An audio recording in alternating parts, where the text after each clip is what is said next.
हरे कृष्ण। ओम अज्ञानतिमिरन्धस्य ज्ञानाञ्जनशलाकया चक्षुरुन्मिलितं येन तस्मै श्रीगुरुवे नमः। श्रीचैतन्यमनोभीष्टं स्थापितं येन भूतले स्वयं रूपकदा मह्यं ददाति स्वपदान्तिकं। वन्देऽहं श्रीगुरो श्रीयुतापदकमलं श्रीगुरून् वैष्णवांश्च श्रीरूपं साग्रजातं सहगना रघुनाथान्वितां तं सजीवम् सावद्वैतं सावधूतं परिजनासहितं कृष्णचैतन्यदेवं श्रीराधा कृष्णपादान् सहगणललिता श्रीविशाखान्वितांश्च नमो विष्णुपादाय कृष्णपृष्ठाय भूतले श्रीमते भक्तिवेदान्त स्वामिनिति नामिने। नमस्ते सारस्वते देवे गौरवाणी प्रचारिणे निर्विशेष शून्यवादी पाश्चात्य देशतारिणे। जय श्री कृष्ण चैतन्य प्रभु नित्यानंद श्री अद्वैत गदाधर शिवासादि गौर भक्तवृंद। हरे कृष्णा कृष्ण कृष्ण हरे हरे, हरे राम राम राम हरे हरे। तो अभी तक आप सब श्रोतागणों का फिर से हार्दिक स्वागत है, जो इस गीता के यज्ञ में, गीता श्रवण यज्ञ में भाग ले रहे हैं और सुने जा रहे हैं। रामायण में राम भगवान के निवास का स्थान बताते हैं वाल्मीकि, कहते हैं जिनके श्रवण समुद्र समाना, कथा तुम्हारी सुभग सरी नाना, भरही निरंतर हो ही न पूरे, ताके हृदय तुम करो गृह रूरे। कहते हैं जिनके कान समुद्र के जैसे हैं, जिसमें कथा के रूप की नदियां घुसते रहती है, लेकिन कभी भी इस समुद्र में उफान आके पानी बाहर नहीं आता। ऐसे लोगों के हृदय में आप प्रभु श्री राम रह जाइए, ऐसे लोग के हृदय में जाके रहिए, ऐसा कह रहे हैं। हरे कृष्णा। सभी भक्तों को मेरा प्रणाम। हरे कृष्णा। कृष्ण रमतिरस्तु। सबका मन कृष्ण में लगा रहे। हम 18वें अध्याय तक पहुंच रहे हैं धीरे धीरे करके।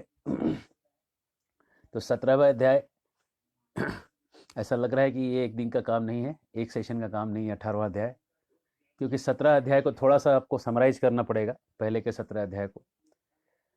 और 17 अध्याय को अगर हम समराइज करते हैं तो ऐसा है कि शुरुआत में, पहले अध्याय के शुरुआत में देखिए, अर्जुन को 4 सवाल आते हैं। क्यों नहीं लड़ाई करना चाहता है?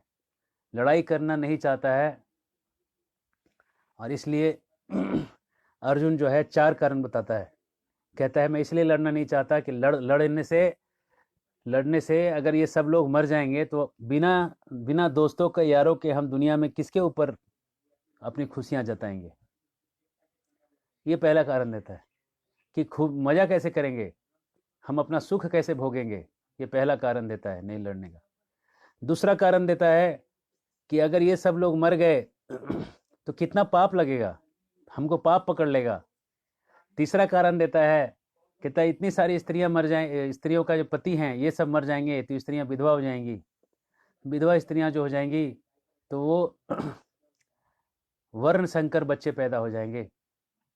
और कहता है कि ऐसे जो बच्चे होंगे बाद में जाके पिंडदान की क्रिया भी नहीं करेंगे, संस्कार सारे नष्ट हो जाएंगे। ये अलग अलग कारण देते देते आखिर में कहता है कि लड़ना चाहिए नहीं लड़ना चाहिए, ये हाँ ना में 5वां कारण बन जाता है। इस तरह से कारण बताने के बाद दूसरा अध्याय चालू होता है। कृष्ण उत्तर देना चालू करते हैं और सबसे पहले उसको आत्मा का ज्ञान देते हैं। और आत्मा का ज्ञान देने के बाद सिखाते हैं कि तुम्हारे सारे सवाल खत्म हो जाएंगे अगर तुमको आत्मा का ज्ञान है। फिर तीसरा अध्याय में कर्म योग सिखाते हैं कि व्यक्ति को कर्म कैसे करना चाहिए, किस तरह का काम होना चाहिए। अगर यज्ञ कृष्ण विष्णु को प्रसन्नता के लिए यज्ञ नहीं करेंगे तो वो जो यज्ञ है वो यज्ञ पाप करेगा, जो कर्म है वो पाप हो जाएगा और पाप होने से आप फिर से फंस के दुखी हो जाओगे संसार में। व्यक्ति दुखी इसलिए संसार में क्योंकि पाप करके आया है और यज्ञ करने से उसका पाप कटेगा। चौथे अध्याय में भगवान दिव्य ज्ञान की बात करते हैं और चौथे अध्याय में भगवान दिव्य ज्ञान में अपने बारे में बताते हैं, ज्ञान लेने का तरीका बताते हैं, परंपरा के बारे में बताते हैं। 5वें अध्याय में कर्म योग को फिर से और गहराई से 5वें अध्याय में उतारते हैं। छठे अध्याय में ध्यान योग के बारे में बताते हैं कि ध्यान कैसे करना चाहिए। और ध्यानियों में सबसे बड़ा वो ध्यानी है जो मेरे में श्रद्धा में भजन करता है। जो भजन में ध्यान लगाता है सबसे बड़ा योगी, सबसे बड़ा ध्यान योगी है, मतलब भक्ति योगी। उसके बाद 7 से लेकर 12वें अध्याय तक 7वें अध्याय से 12वें अध्याय तक भगवान भक्ति के अलग अलग कोर खास भक्ति के बारे में ये 6 अध्याय जो है 7, 8, 9, 10, 11, 12 ये 6 अध्यायों में चर्चा करते हैं और भक्ति का पूरा चर्चा करते हैं। वो भक्ति जो करना है उसके बारे में चर्चा करते हैं। और 13वें अध्याय से प्रकृति के बारे में बताना चालू करते हैं।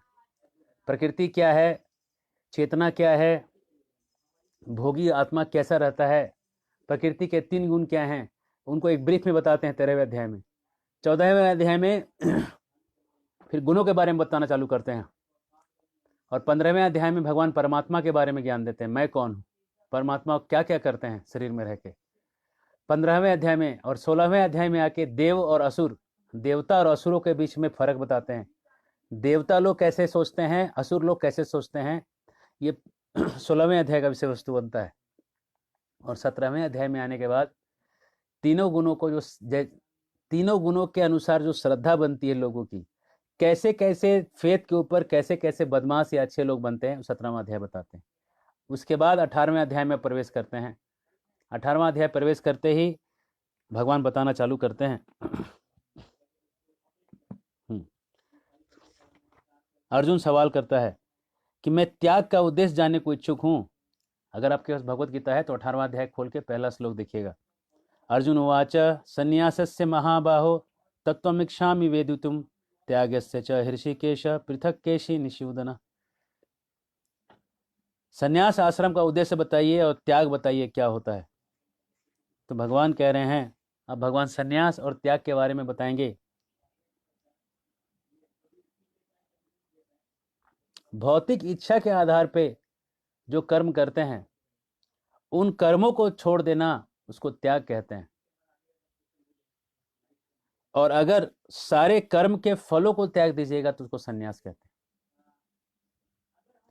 अगर आप भगवान को प्रसन्न करने के लिए कोई काम कर रहे हैं उसको नहीं त्यागना है, लेकिन अगर भौतिक इच्छा से कोई काम करने जा रहे हैं, अपने भोग के लिए कोई काम करने जा रहे हैं, उस काम को त्यागना त्याग कहलाएगा।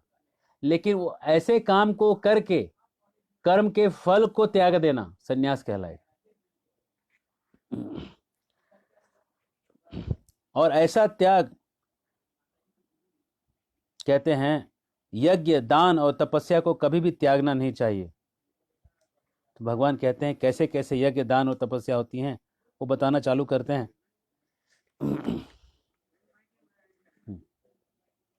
सुनिए, कोई भी चीज सतोगुण, रजोगुण, तमोगुण में होता है।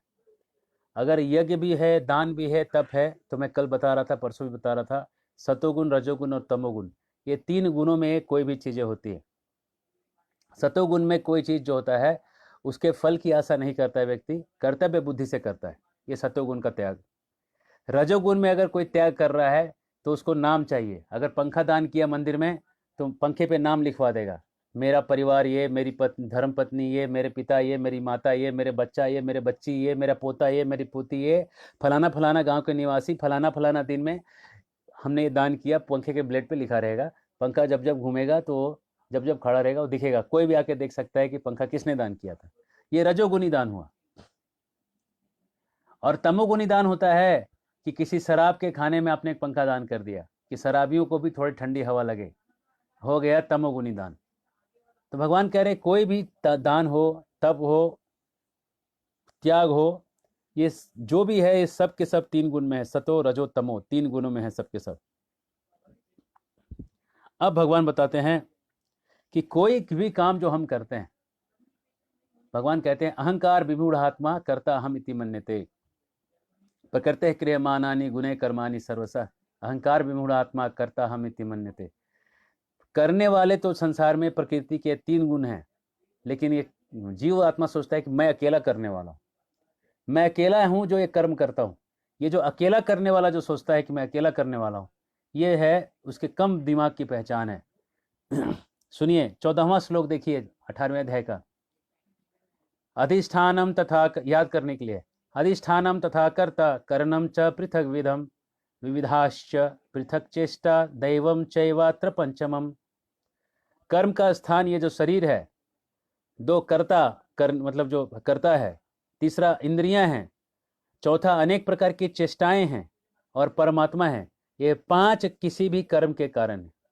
कोई भी काम होने के लिए पांच चीजें चाहिए। शरीर चाहिए, कर्ता चाहिए, व्यक्ति चाहिए जो आत्मा है, इंद्रियां चाहिए, पांच इंद्रियां। अगर आंख कान नाक ही नहीं रहे तो आदमी कैसे कोई कर्म करेगा। चेष्टाएं चाहिए, चेष्टा करे आदमी कि हमको ये करना है, और आखिरी में परमात्मा। अगर आप समझ लीजिए, उदाहरण समझिए कि एक आप ये हाथ उठाते हैं, ये हाथ उठाने के लिए क्या क्या चीजें लगती। ये काम हो गया हाथ उठाना। हाथ उठाने के लिए आत्मा इच्छा करता है कि मैं हाथ उठाऊं। एक बार साइंटिस्ट लोगों ने देखा कि दिमाग के कौन से जगह से ये सेंसेशन निकलता है, तो उन्होंने दिमाग में वहां पे करंट लगा दिया, हाथ उठाने वाला करंट लगा दिया, और आदमी को जो है सुला दिया, और बोला कि देखो हम हाथ तुम्हारा, वो करंट दिया, करंट देते उसने हाथ उठाया। तो उसने बोला अच्छा बताओ क्या हुआ, तो बोला हाँ मेरा हाथ उठ रहा है। हाँ और बताओ, बोला लेकिन मैं नहीं उठा रहा हूं इसको, ये मैं नहीं उठा रहा हूं, हाथ उठ रहा है लेकिन मैं नहीं उठा रहा हूं। उसको बोला ठीक अब उठाओ। उसने बिना करंट का उसने हाथ उठा के देखा, बोला अब कौन उठा रहा है, बोला अब मैं उठा रहा हूं। तो ये जो शरीर है, जहां मोटर नर्व जहां से निकलते हैं, यहां से जो मोटर नर्व दिमाग से निकलता है हाथ के लिए, यहां से जो ये करंट निकलता है, उसके लिए इच्छा हृदय से, आत्मा से आती। तो पांच लोग हैं, हाथ उठाने में पांच चीजें लग रही हैं। एक है आत्मा, एक है परमात्मा, एक है ये हाथ पैर आई जो इंद्रियां है जो लग रही हैं, और चेष्टा जो हम उठाने के लिए जो चेष्टा कर रहे हैं, प्रयास जो कर रहे हैं उठाने का, वो उस चेष्टा को भी एक कारण माना, कर्म का कारण बताया गया। पांच में से अगर एक की भी इच्छा नहीं हुई तो ये काम नहीं होगा। अगर परमात्मा कह दें कि अब ये हाथ नहीं उठना, तो उसको पैरालिसिस हो जाएगा। तो वो चाहेगा भी हाथ उठाना तो उठा नहीं सकेगा। हाथ तो है, इंद्रिय है, आत्मा है, चेष्टा करना चाहता है, लेकिन हाथ नहीं उठेगा, है ना। ये हाथ ही कोई काट दे तो भी हाथ नहीं उठेगा, है ना। तो इस तरह से पांच चीजों का होना जरूरी है कोई काम होने के लिए। तो अब एक बार की बात है, एक व्यक्ति की पत्नी जो थी बड़ी मेहनती थी, और वो क्या करती थी, एक दिन खाना बनाने का सोचा उसने, अच्छा कुछ। तो एक दिन पहले ही बाजार से सारा सब्जी वब्जी लेके आई, आम लेके आई, नमक लेके आई, गुड़ लेके आई, इमली लेके आई, साग लेके आई, सब्जी लेके आई, चावल दाल, बहुत सारा चीज़ लेके आई, पापड़ लेके आई, और अगले दिन सुबह से लग गई खाना बनाने को। गर्मी का दिन था, बनाते रही बनाते रही बनाते रही, 6-7 घंटे लगे। पापड़ बनाया, अचार बनाया, चटनी बनाया, 3-4 प्रकार की चटनी बना दी, 3-4 प्रकार के पकौड़े बना दिए, हलवा बना दिया, रोटी बनाई, चावल बनाया, सब्जी बनाया, धनिया की चटनी बनाई, बहुत सारे तमाम आइटम बना दी। और बनने के बाद भोग लगाया, भोग लगा के अपने पति को ला के दी। पति इतना आलसी था, वो तोड़ के खाता तक नहीं था। पत्नी रोटी तोड़ के सब्जी लगा के उसको मुंह में डाल के देती थी, इतना प्यार करती थी। तो ये जो पति था, जब ये खा रहा था तो इसके माथे से पसीने आ रहे थे। तो पत्नी बोली सब्जी लाई मैं, चटनी पीसी मैं, पकाया आग पे मैंने, रोटी मैंने फुलाया, उसको परोसा तक मैंने, काट के तोड़ के मैं तुम्हारे मुंह में डाल दे रही हूं, पसीना तुमको कैसे आ रहा है। तो पति कहता चबा कौन रहा है, चबाता कौन है, तू चबाती है कि मैं चबा रहा हूं। तू तो नहीं चबा दे रही है ना, चबा तो मैं रहा हूं ना, देखो इसलिए पसीना आ रहा है। तो ये जीव जो है ना ऐसे ही है। प्रकृति के ये जो प्रकृति का जो शरीर है, ये जो है चेष्टा है, परमात्मा है, सब मिल के काम कर रहे हैं, लेकिन अकेला क्रेडिट खा जाता है। उसको लगता है कि मैं चबा रहा हूं, मेहनत मैं कर रहा हूं, इसलिए पसीना आ रहा है। तो इसलिए मूर्ख कहते हैं जीवात्मा को। ये जीवात्मा मूर्ख है तो ये नहीं जानता कि बाकी सब चीजें जो है वो 99% से ज्यादा मेहनत कर रही हैं। अब कहते हैं ज्ञान भी तीन तरह का है। अगर सब जीवों में जो आत्मा है आपको एक दिखे, सब आपको भाई बंधु दिखे, आपका ज्ञान सात्विक। अलग अलग लोग अलग अलग दिखें, कोई आपको अपना लगे, कोई आपको पराया लगे, कोई आपको छोटा लगे, कोई आपको बड़ा लगे, कोई काला लगे, कोई गोरा लगे, कोई हिंदुस्तानी लगे, कोई अफगानी लगे। अगर अगर अलग अलग भाव आपके मन में आ रहा है अलग अलग, तो आपकी जो देखने का नजरिया है राजसिक है। और अगर आपको देखना जो है अगर आपको क्या दिख रहा है, अगर आपको ये दिख रहा है कि जो कोई नीच काम है उसमें आप लिप्त हो गए हैं, सब उसी को सब कुछ मानते हैं, आपको लगता है कि नीच काम का मतलब है 4 नियम तोड़ना, शराब पीना, है ना, तो ये जो नियमों को कोई अवैध स्त्री संग करना, इसमें कोई लग गया तो कहते हैं इसमें जो लगा हुआ व्यक्ति है वो उसका ज्ञान तामसिक है, उसका ज्ञान वहीं तक है।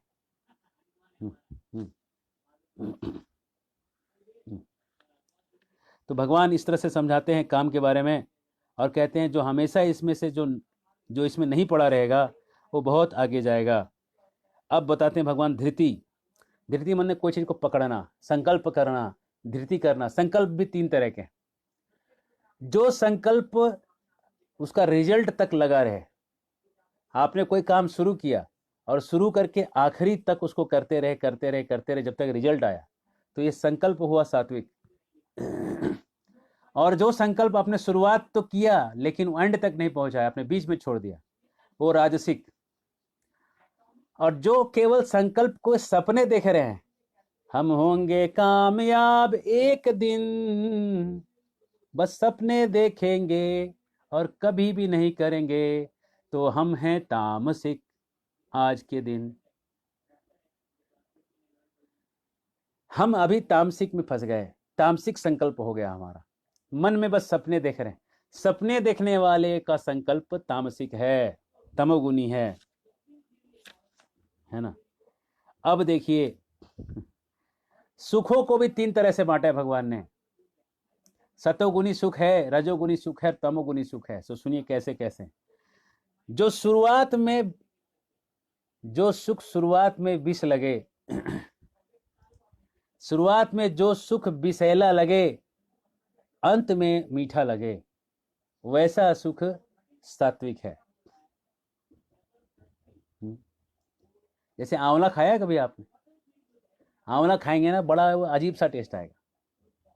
आंवला खाने के बाद अगर आप पानी पिएंगे, मीठा लगेगा। और आंवला खाने से जीवन लंबा जिएंगे। लंबा जीवन जीना है तो आंवला को अचार बना लीजिए, मुरब्बा बना लीजिए, रोज 1 आंवला खाइए, बहुत जरूरी है आंवला खाना। एक बाबा हैं कहते हैं लौकी खाइए, ठीक है लौकी खाइए, लेकिन लौकी से अलौकिक आंवला जो है बहुत ऊपर की चीज है, उसको धात्री फल कहा जाता है। आंवला के वृक्ष को विष्णु का वृक्ष कहा जाता है, सारे वृक्षों में विष्णु का वृक्ष माना जाता है उसको, आंवले को।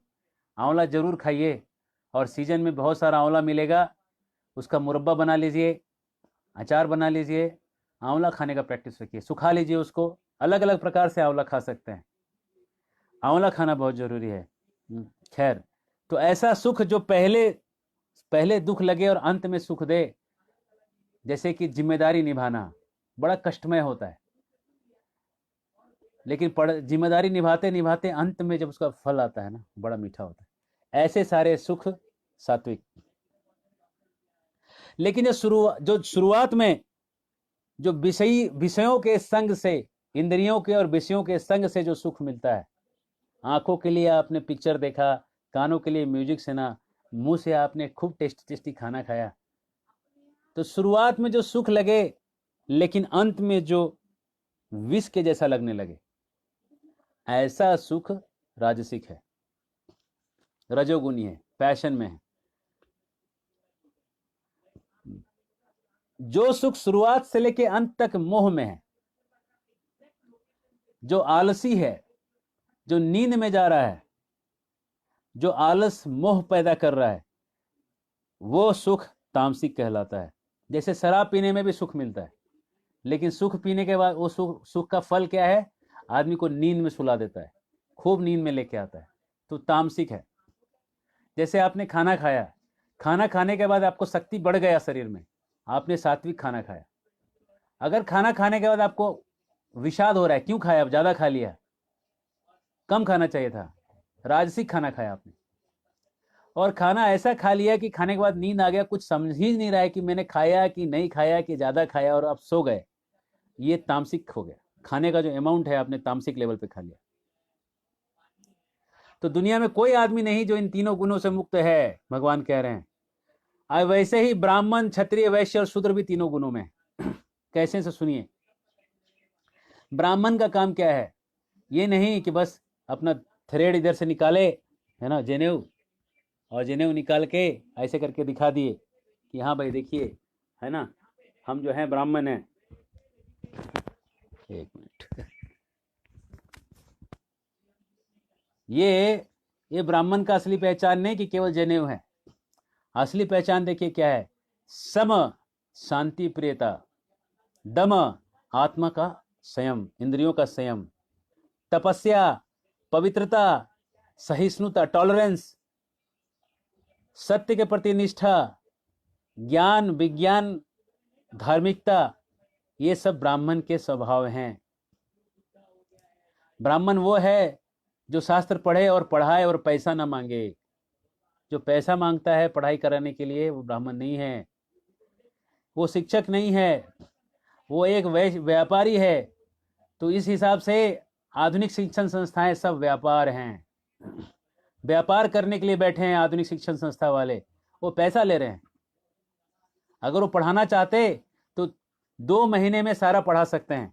जब हम यहाँ पे बच्चों के लिए किताबें खरीदने गए थे, तो हमने किताबें जो खरीदी, तो किताब के दुकान वाले ने कहा वर्कबुक भी ले लीजिए। हमने कहा क्यों भाई, वर्कबुक क्यों ले लें? बोला तब तो ये महीने भर में आप सारा पढ़ा दोगे, फिर आप साल भर क्या करोगे? मैंने बोला वही तो चाहिए कि महीने भर में हम पढ़ा दें और साल भर उनको गुरुकुल के अलग अलग चीज़ों को हमको पढ़ाना है। हमको 6 दर्शन पढ़ाने हैं, तर्क शास्त्र पढ़ाना है बच्चों को, लॉजिकल डेवलपमेंट ऑफ लॉजिक। आजकल पढ़ाता ही नहीं कोई। लॉजिक को कैसे टेक्निकली डेवलप करना है, कहाँ कोई पढ़ाता है। और जो इलॉजिकल बच्चा है आगे जाके इलॉजिकल सोचता है। तो आपने वो टूल नहीं दिया बच्चे को, वो हथियार, वो औजार नहीं दिया, वो इंस्ट्रूमेंट्स नहीं दिए जिससे कि वो बच्चा आगे अपने जीवन में कुछ बड़ा कर सके। आपने उसको खाली हाथ छोड़ दिया। ये मॉडर्न एजुकेशन क्या है, बच्चों को खाली हाथ छोड़ने का सामान। आपने क्या पढ़ा दिया, बस केवल साइंस, फिजिक्स, मैथ, केमिस्ट्री पढ़ा दिया, लेकिन उसका हथियार ही नहीं दिया। अरे हथियार ही नहीं है उसके पास, तर्क ही, बुद्धि ही नहीं है। उसको डेवलप कराना पड़ेगा बचपन में, तर्क शास्त्र को, एनालिसिस को, सांख्य इसको कहते हैं एनालिसिस करना, उसको बचपन में सिखाना पड़ेगा। योग करना कराना सिखाना पड़ेगा, यम, नियम, ध्यान, धारण, प्रत्याहार, कि कैसे अपने माइंड को 24 मिनट तक एक ही चीज पे फोकस करके रख सके। ये योग का पार्ट है, यही नहीं सिखाया और सीधा किताब पढ़ाने में लगा दिया कि चल बेटा ले पढ़ता रह, और साल भर पढ़ता ही रह। महीने भर क्या चीज को साल भर पढ़। आप देखिए किसी भी स्कूल में, किसी भी कॉलेज में नवंबर तक सिलेबस 90% कवर नहीं होता, और 1.5 महीने में सारा सिलेबस कवर कर देते हैं। इसका मतलब चीटिंग करते हैं, चीटिंग पढ़ाई के नाम पे। किसी भी इंजीनियरिंग कॉलेज में चले जाइए, 6 महीने का जो सिलेबस है बच्चे आखिरी के 2 दिन में पढ़ के पास होते हैं। किसी भी मेडिकल कॉलेज में चले जाइए, आपको वहां भी ये हाल दिखेगा। थोड़ा वहां ज्यादा पढ़ना है, लेकिन फिर भी 5.5 साल नहीं लगता पढ़ने में। मैं ऐसे ऐसे लड़कों को जानता हूं जो 8 दिन पढ़ के फर्स्ट ईयर मेडिकल साइंस पास हो गए। 8 से 15 दिन में फर्स्ट ईयर के सारे सब्जेक्ट पढ़ के वो पास होने तक का उनको नॉलेज आ गया। उसको 1.5 साल पढ़ाते हैं, समय की बर्बादी करवाते हैं लोगों को, समय की बर्बादी। तो ऐसा प्रयास होना चाहिए कि 12वीं पास होते होते बच्चे को सारा प्रकृति का, सारे जड़ी बूटियों का ज्ञान हो जाए, सारे वृक्षों का ज्ञान हो, और उससे आयुर्वेदिक वनस्पतियों से दवाई कैसे बनाते हैं उसका ज्ञान हो, उसको कैसे लगाते हैं उसका ज्ञान हो, नेचुरोपैथी का ज्ञान हो, नेचुरल क्योर कैसे होता है उसका ज्ञान हो। यहाँ झारखंड में होड़ोपैथी चलती है, या होड़ोपैथी मतलब ये जंगली जड़ी बूटियों का, झारखंड का होड़ोपैथी अलग है, उसका ज्ञान हो। साउथ इंडिया में सिद्धोपैथी चलती है, और नाड़ी देख के, अगर सिद्ध का डॉक्टर अच्छा है, नाड़ी देख के आपका बता देगा कि आपका ब्लड शुगर का लेवल कितना है, ब्लड कोलेस्ट्रॉल का लेवल कितना है। मैं एक सज्जन के पास जाता था, एक डॉक्टर साहब के पास जाता था, वो अब नहीं रहे बदकिस्मती से, लेकिन जब वो थे मेरा नाड़ी देखते थे और लिख के पेपर पे देते थे, blood cholesterol level, blood sugar level, ये लिख के देते थे, डाटा एग्जैक्ट नंबर लिख के देते थे, आप चेक करा लीजिए, वो आ जाता था। ये नाड़ी विज्ञान एक साइंस है जिसको छोटे बच्चों को सिखाया जा सकता है, उनकी उंगलियों में बहुत सॉफ्टनेस रहता है सीखने के लिए, वो सिखाते नहीं बचपन में। अब उसको सिखाएंगे जब वो 20 साल का हो जाएगा, तब नाड़ी परीक्षण सिखाएंगे, जब उसका आधा मन तो तरुणियों में लगा हुआ है और आधा मन जो है वहां पे लगा हुआ है, कैसे सीखेगा? सीखने की उम्र है ना, बचपन में है। कौमार आचरित प्राज्ञो, 5 साल 6 साल से सिखाना चालू होता है, 5 साल से सीखना चालू करना होता है, और सिखाते कब है? जाके 20 साल से चालू करते हैं। और जो लॉजिक है, हाफ एन लॉजिक, अर्ध कुकुट न्याय, ये हाफ एन लॉजिक आईएम में पढ़ाते हैं। तो आईएम में जब जाता है बच्चा, तब तक उसकी उम्र हो जाती है, समझ लीजिए 25 साल। 25 साल में उसको अब औजार पकड़ा रहे हैं। अरे जिस औजार को बचपन में आप पकड़ा देते ना, तो अभी तक वो औजार पे मास्टरी कर लेता था। पूरा एजुकेशन सिस्टम गलत है, एजुकेशन सिस्टम का फाउंडेशन गलत है। 1 महीने में पढ़ाई जाने वाली चीज को साल भर पढ़ाते हैं लोग, और इस पैसे कमाने के लिए साल भर फी लेते रहते हैं, और बेचारे बेचारे लाचार माँ बाप पैसे देते हैं बच्चों के भविष्य के लिए। क्या करेंगे? ऑप्शन नहीं है। तो जब हमने देखा कि क्या चल रहा है, इसको देख के दिल दहल गया, और दहलने के बाद हमने निर्णय लिया कि ऐसा एक गुरुकुल बनाएं जहाँ पे मॉडर्न एजुकेशन भी हो, सीबीएसई का सिलेबस रखें, एनसीईआरटी के बुक्स रखें, और साथ में बचपन से तर्कशास्त्र सिखाओ, तर्कशास्त्र सिखाओ, सांख्य सिखाओ, एनालिसिस करना सिखाओ चीज़ों को, how to analyse the world, उसको एनालाइज करना सिखाओ, योग करना सिखाओ। ऐसे करके उसको सब सार सिखाओ, 6 के 6 एंगल सिखाओ दुनिया को देखने का, सारे औजार दे दो बचपन में। उसके बाद घोड़ा सिखाओ, मार्शल आर्ट सिखाओ, ये सब सीखेगा जब बच्चा ना, ये जब उसके पास स्किल्स रहेंगे, पहलवानी करना सिखाओ, गो को पालन करना सिखाओ, मधुमक्खी को पालन करना सिखाओ, खेती करना सिखाओ, नाड़ी परीक्षण करना सिखाओ, आयुर्वेद सिखाओ, भगवान की पूजा करना सिखाओ, असली बीजों को पहचानने का कला सिखाओ, और असली खा पी के लंबा जीने का कला सिखाओ, असली मसाला पीसने का सिखाओ, मिक्सर में मत पीसो, पत्थर पे पीस के देखो कभी चटनी का टेस्ट कैसा आता है। जिन लोगों के माँ दादी चटनी पीस के पिलाई होंगी, खिलाई होंगी पत्थर पे, उनको पता है कि उसके सामने मिक्सर वाला एकदम फीका टेस्ट है। लेकिन जिसने जिंदगी में फीका ही टेस्ट खाया है, उसको ऊपर का टेस्ट समझ में नहीं आएगा। तो भगवान कह रहे हैं कि देखो, ये है, ये ज्ञान है, ज्ञान इसको कहते हैं। तो ज्ञान जो है ब्राह्मणों को देना है, और ब्राह्मण ये ज्ञान फ्री में देंगे। तो ये गुरुकुल फ्री होना चाहिए, कोई पैसा नहीं। जो दान देगा बच्चा बाद में क्यों देगा? अगर अच्छा पढ़ाया है तो दान मिलेगा, नहीं पढ़ाया तो नहीं मिलेगा, है ना? कोई दबाव नहीं, इसको सच में ज्ञान कहते हैं। तो ब्राह्मण ऐसा हो कि फ्री में पढ़ाए, वो ब्राह्मण। जो पैसा ले ले, जो नौकरी करे जाके, वो ब्राह्मण नहीं है। जो शास्त्र पढ़ के शास्त्र पढ़ाए, वो ब्राह्मण है फ्री में। जो फ्री में दवाई करे, वो असली ब्राह्मण है। जो फ्री में न्याय दे, कोई झगड़ा सब सुलझाना है जाके फ्री में सुलझा दे, वो ब्राह्मण है। क्षत्रिय कौन है? जो लोगों की रक्षा करे लेकिन पैसा ना ले, लोग प्रेम से उसको जाके गिफ्ट देते हैं कि भाई हम तुमको ये देना चाहते हैं।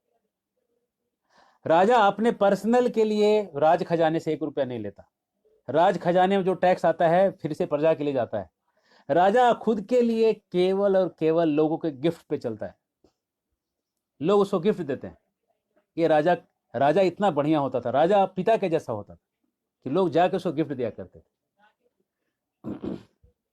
है ना? ऐसे लोग हैं आज के तारीख में भी जिनको बहुत सारे गिफ्ट मिलते हैं, लोग इतना चाहते हैं उनको। तो राजा ऐसा होना चाहिए। वैश्य कैसा होना चाहिए? कृषि गोरक्षा वाणिज्यम वैश्य कर्म स्वभावजम। कृषि, खेती करना चाहिए वैश्य को,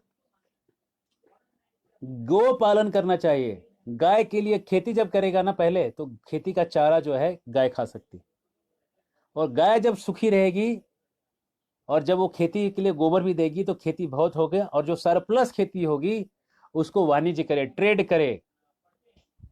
तो वाणिज्य, कृषि गोरक्षा वाणिज्य, खेती करे, गोपालन करे और ट्रेडिंग करे।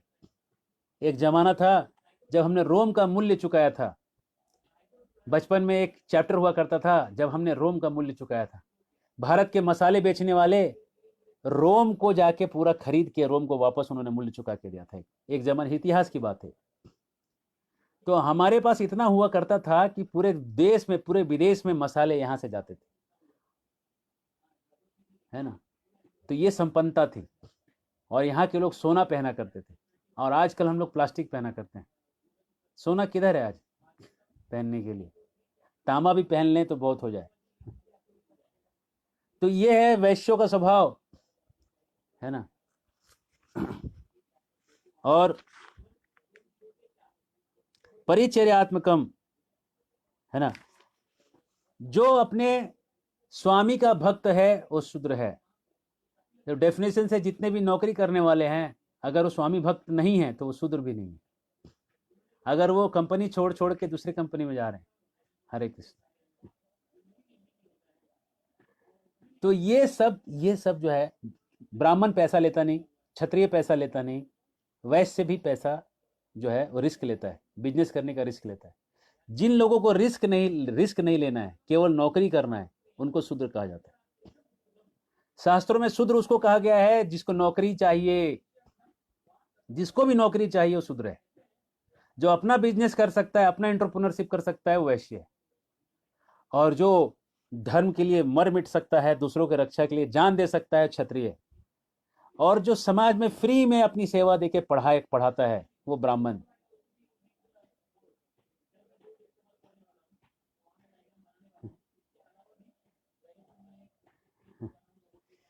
तो ये है।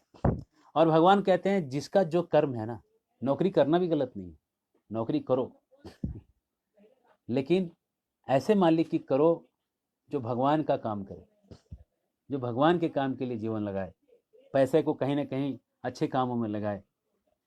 भगवान कहते हैं अपने अपने स्वभाव को अगर सब लोग करते रहें तो वर्णाश्रम बन जाएगा, और वर्णाश्रम बन जाएगा तो संसार बहुत संपन्न हो जाएगा, बहुत संपन्नता आ जाएगी संसार में। हर व्यक्ति के पास खाने पीने का प्रचुर मात्रा रहे, संपन्नता आ जाएगा। आपको पता है, आप जो दूध पीते हैं, मार्केट में जो दूध आता है उसमें लिखा रहता है होमोजेनाइज्ड पास्चराइज्ड टोन्ड मिल्क। उसको क्रीम निकाल लिया है, उसका क्रीम निकाल के उसके अंदर कुछ तेल मिलाते हैं, ऑफिशियली परमिटेड है तेल मिलाना, और तेल मिला के उसको मशीन से उस तेल को फुहारा बना के दूध में मिला देते हैं, और मिला देने के बाद वो दूध जो है, तेल मिला हुआ दूध आता है मार्केट में। अगर दूध असली चाहिए तो गाय पालिए। गाय कैसे पालिएगा जब अपना जमीन नहीं है? जमीन लीजिए, कृषि करिए, गाय पालिए, कंपलसरी है सबके लिए, कंपलसरी। अगर आपको जीना है लंबा, कई वर्षों तक जीना है, तो अपना उगा के, अपना दूध उगा के, अपना सब्जी उगा के खाना चालू करिए, अपना घी बनाइए, शहद का डब्बा लगा दीजिए, अपना शहद निकालिए। शहद जिसका अपना हो, दूध दही घी जिसका अपना हो, सब्जियां जिसके पास ओरिजिनल हो, दाल असली हो, फल जिसने असली खाए हैं, वो क्यों नहीं 100 साल जिएगा? अरे 100 नहीं जिएगा, 95 जिएगा, 90 जिएगा, लेकिन हेल्दी जिएगा। जब तक जिएगा खुशी खुशी जिएगा। हरे कृष्णा। लेकिन हम लोगों ने क्या किया, 60 साल में मरने का प्रोग्राम बनाया। सुनना चाहेंगे 60 साल में मरने का प्रोग्राम क्या है? मोबाइल लेके दिन रात उसको एंड्रॉयड ऐप पे घुमाते रहिए तो उसका माइक्रोवेव आपके उंगली को खराब करे। उठने के बाद आपका दूध, पैकेट वाला दूध गर्म कर दिया, वो नकली। सब्जियां मार्केट से आ रही है, वो नकली। तो कहते तो क्या हम सब छोड़ छाड़ के खेती करें? नहीं नहीं, आप 60 साल में मर जाइए, हमको मत तकलीफ दीजिए। आपके लिए 60 साल का प्रोग्राम ही ठीक है। 2 ऑप्शन है, 60 वाला और 90 वाला। जिनको 60 में मरना है, वो मार्केट का दूध खरीदिए, मार्केट का सब्जी खरीदिए, मार्केट का चावल दाल खाइए और 60 में आप चले जाइए और हमको परेशान मत करिए, कृपा करिए, कृपा करके हमें तकलीफ ना दे। जिनको 90 जीना है, जिनको 30 साल और जीना है, वो अपना खेती करें, अपना दूध उगाएं, अपना सब्जी फल उगा लें, कोई खर्चा नहीं। 3-4 महीने का सैलरी डाल दीजिएगा ना, 3 से 4 महीने का, ये सारी चीजें लग जाएंगी। सरकार इतना उपलब्ध करा रही है, 5-5 रुपए के पेड़ मिल रहे हैं यहाँ पे हमारे खुटाम गांव के बगल में सिल्ली में गवर्नमेंट की नर्सरी है। 5 रुपए में अमरूद का पेड़, आम का पेड़, 5-5 रुपए में सारे पेड़ देते हैं। लोग ऐसे निकम्मे हैं कि 5 रुपए वाले पेड़ तक जाके लगाते नहीं। अगर आप आम के 10 पेड़ लगा दें अपने घर में, 10 पेड़, 10 पेड़ का आम ना, आप पूरा 20 लोगों का परिवार भी हो तो आप खा के खत्म नहीं कर सकिएगा, इतना आम आएगा। हाँ, तो इसलिए जिनको 90 साल जीने का प्लान बनाना है वो खेती करें, गाय पाल लें। जिनको 60 साल में मरने की तमन्ना है तो जैसे जी रहे हैं जीते रहें, और 60 साल में बेधड़क जाएं, खुशी खुशी जाएं, और हमें परेशान ना करें। हमें ये ना कहें कि इसका मतलब है कि हम क्या छोड़ दे सब कुछ। भैया आप मत छोड़िए ना, आप 60 साल में छोड़ दीजिए संसार, वही अच्छा रहेगा। आप क्यों 90 तक जीना चाहते हैं? अगर आप 90 तक जीना चाहते हैं, 100 तक जीना चाहते हैं, जिसको 100 जीना है तो बचपन से खाना पड़ेगा। बीच में कहीं चालू करोगे तो 90 साल तक तो खींच सकते हो। तो अगर आपको 90 भी जीना है तो असली खाना चालू करिए। दूध, भागवत के 5वें स्कंद में लिखा है कि जहां भी दूध, दही, घी और शहद इसकी बहुतायत हो, वो व्यक्ति के चेहरे पे कभी भी झुर्री नहीं आएगी, रिंकल्स कभी नहीं आएंगी, चेहरे पे कभी भी आपके झुर्रियां नहीं पड़ेगी। 90 साल तक आपका चेहरा जवान दिखेगा। आप खा के देखिए, असली माल खाइए। तो जब वैश्य ये काम करे तो सबको मिल जाए, वर्णाश्रम बन जाए तो सबको मिल जाए। इसलिए ऐसे गुरुकुलों का बनना बहुत जरूरी है। जिन गुरुकुलों में ऐसे विद्यार्थी पढ़े, उन्हें ऐसा सामने से होते हुए देखा है, सामने से होता हुआ देखा है कि कैसे इसको हमारे गुरुजी ने करके दिखाया, और फिर उसी को वो हर दुनिया में हर आदमी के सामने लेके जाए, तो ये जो है फलीभूत होगा, नहीं तो नहीं हो सकता। आगे बढ़ते हैं, गीता में आते हैं। भगवान कहते हैं, सुनो अर्जुन, कोई भी कर्म करोगे ना उसमें दोष है, कोई भी काम करोगे उसमें कुछ ना कुछ दोष लगेगा ही। जहां आग है वहां धुआं है, आग लगाना है तो धुआं तुमको लेना ही पड़ेगा, बिना धुआं वाला आग नहीं मिलने वाला। कोई भी काम करोगे कुछ ना कुछ प्रॉब्लम उसमें रहता ही है। तो अगर तुमको कुछ करना है, जैसे तुम कह रहे हो ना कि यहाँ पे इतने लोगों को मार देंगे, पाप लगेगा, ये लगेगा, वो लगेगा, भगवान कुछ भी करोगे ना अर्जुन, तुम यहाँ से भाग के भी कहीं जाओगे ना, कहीं बैठोगे तो 4-5 चींटियां मर जाएंगी, वहां पाप नहीं लगेगा। किसी भी काम को करो वहां पे कुछ ना कुछ दोष तो रहता ही रहता है। एकदम एब्सोल्युटली दोष से रहित संसार में एक भी चीज नहीं, दोषों से रहित संसार में कुछ भी नहीं है। हाँ, प्रश्न है देसी गाय और हाइब्रिड गाय में क्या अंतर है? बहुत सारे अंतर हैं। हम इतना ही बताएंगे कि जिस गाय को पीछे ऐसा उठा हुआ होता है, पुट्ठा, वो देसी गाय है। और देसी गाय के दूध में जो उसका हम्प होता है, उस हम्प में सूर्य नाड़ी होती है, और सूर्य नाड़ी के कारण सूर्य का प्रकाश को खींच के वो गोल्ड में कन्वर्ट कर सकती है। नैनो पार्टिकल्स में 10⁻⁹ मीटर के साइज में गोल्ड का जो पार्टिकल्स होता है, माइक्रो नहीं, नैनो पार्टिकल्स में जो आता है, वो नैनो पार्टिकल्स में गोल्ड उसके दूध में आता है। और वो बहुत ही दिमाग को बहुत ही पावरफुली चार्ज करता है वो जो चीज़ है। प्रभुपाद जी कहते हैं कि दिमाग के फाइनल टिश्यूज को वो नरिशमेंट दे देता है, वो जो दूध है, देसी गाय का जो दूध है। ठीक है, तो दूध अगर आप असली खा रहे हैं तब तो खैर बहुत अच्छी बात है। अब यहाँ पे भगवान कहते हैं, सुनो, अगर तुम बुद्धि को लगा के ध्यान से नित्य वैराग को आश्रय लेके अहंकार को, दर्प को, काम क्रोध को छोड़ के अगर तुम काम करोगे तो तुम ब्रह्मन को प्राप्त करोगे। ब्रह्मन को प्राप्त करोगे, और ब्रह्मन को जो प्राप्त करोगे तो बहुत खुश हो जाओगे। ब्रह्मोद्भूत प्रसन्न आत्मा न सोचती न कांचती सम सर्वेषु भूतेषु मद भक्ति लभते पराम। और वैसे स्थिति में तुझे मेरी भक्ति प्राप्त हो जाएगी, और जब मेरी भक्ति प्राप्त हो जाएगी तो शाश्वत पद प्राप्त हो जाएगा। और उसके बाद भगवान उसको सिखाते हैं कि इसलिए जो भगवान तुम्हारे हृदय में है परमात्मा रूप में, उस परमात्मा रूप के हृदय जो हृदय में तुम्हारे बैठे हैं उनका शरण लेके रहो। हमेशा परमात्मा, हमेशा हमारे मन में दो आवाज़ें आती है, एक अच्छी आवाज़ बोलती है, एक बुरी आवाज़ होती है। वो जो अच्छी आवाज़ जो हमको सही रास्ते में लेके जाती है, जो शास्त्रों के अनुसार, गीता के अनुसार होती है, वो अच्छी आवाज़ परमात्मा की आवाज़ है। उस आवाज़ को पहचान के उसके साथ साथ चलते रहो, उस गाइडेंस को लेते रहो, अपने इंट्यूजन को फॉलो करो। आप हमेशा भगवान के पास, सही से आप भगवान के पास पहुंच जाओगे। और भगवान कहते हैं सबसे कॉन्फिडेंशियल नॉलेज मैंने बता दिया, अब मेरी भक्ति करो और मेरे प्रिय बन जाओ। और सबसे फेमस श्लोक है गीता का, सर्वधर्मान परित्यज्य मामेकम शरणं व्रज अहम त्वाम सर्व पापेभ्यो मोक्षयिष्यामि मा शुचः।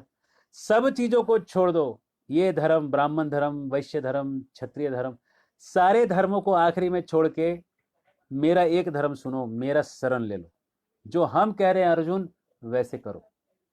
अगर तुम मेरे हिसाब से कह के अगर तुम युद्ध करोगे, तुम एकदम बहुत अच्छा अपना धर्म को पालन करोगे, और मेरी बात नहीं सुन के युद्ध करना छोड़ दोगे, युद्ध नहीं करोगे, तुम खुद बर्बाद हो जाओगे। तुम जंगल में रहोगे, यहां से भाग जाओगे, सोचोगे हम युद्ध नहीं करेंगे, लेकिन वहां पे कोई स्त्री पे कोई हाथ उठाएगा, वहां भी तुम उठ के मारोगे, क्योंकि तुम्हारा क्षत्रिय धर्म तो तुम छोड़ोगे नहीं। तो तुम बर्बाद हो गए ना, तुम ना इधर के रहे ना उधर के रहे। तो मेरे अनुसार चलो, एकदम आगे बढ़ोगे, युद्ध करो, भगवान कह रहे हैं। उसके बाद भगवान कह रहे हैं ये जो मैंने ज्ञान बताया पूरे अभी तुमको, इस ज्ञान को ईर्ष्यालु व्यक्ति को मत सुनाना, केवल जो श्रद्धालु है उसको सुनाना। जिसको जितनी श्रद्धा है उसको उस श्रद्धा के अनुसार सुनाना। और जो इसको सुनाएगा वो व्यक्ति मेरा सबसे प्रिय हो जाएगा। जो इस गीता के ज्ञान को बांटेगा, कृष्ण कहते हैं मेरे लिए सबसे प्रिय व्यक्ति वो है। क्योंकि देखिए, जब आप ज्ञान बांटते हैं तो सामने वाले के ज्ञान से आपका चैलेंज होता है, तो आपका खतरा हमेशा बना रहता है। ऐसे स्थिति में अगर आप अपने आप को टिका के रखे हैं तो भगवान की बहुत ही कृपा के पात्र बनते हैं। और ये सुनाने के बाद भगवान कहते हैं सुनो, मैंने तो तुमको सब सुना दिया, अब क्या तुम्हारा अज्ञान और क्या तुम्हारा मोह दूर हुआ? क्या तुम्हारा अज्ञान और मोह दूर हुआ? मैंने तो सब सिखा दिया।